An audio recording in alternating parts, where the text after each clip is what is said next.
እስቲ ስለ ብራንዲንግ ቀረብ ብለን ለማየት እንሞክር። ሰላም እንዴት ናችሁ? በዚህ ቪዲዮ ስለ ብራንዲንግ 3 ቀለል ያሉ ነገሮችን እናያለን። ፎሎ፣ ላይክ፣ ሼር እያደረጋችሁ ወደ ቪዲዮ። አንደኛ፣ ብራንዲንግ በነገሮች መታወስን መፍጠር ነው። አንዳንድ ሰዎች ሎጎንና ብራንዲንግ አንድ አይነት አድርገው ያስቡታል። ብራንዲንግ ግን አንድን ቢዝነስ ሎጎን ሳናይ በሚጠቀማቸው የተለያዩ ኤሌመንቶች የምንለይበት ወይም የምናስታውስበት ፓወርፉል ቱል ነው።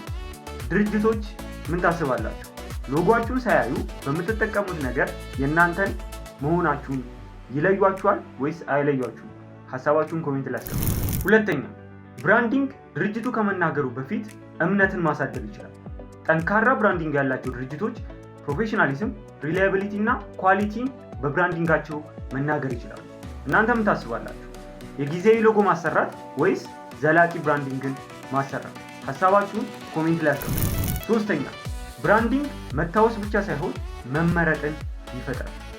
ሁልጊዜ ከተወዳዳሪዎች በልጦ መመረጥን ያስቀድማል። ሰዎች አንድን ዕቃ ሲገዙ ምርጥ ስለሆነ ብቻ አይደለም የሚገዙት፣ ብራንድ ከሌላው በተለየ በውስጣቸው እምነትን ስላስቀመጠ። አስተውላችሁ ከሆነ ብዙ ጊዜ ሰዎች ዕቃን ሲገዙ ትልቅ ብራንድ ጋር ሄደው ተመሳሳይ ዕቃን በውድ ዋጋ ይገዛሉ።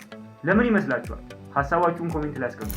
ስለ ብራንዲንግ ትንሽ ነገር ለማየት ሞክረናል። ፎሎ፣ ላይክ፣ ሼር ማድረግ እንዳይረሳ። አመሰግናለሁ።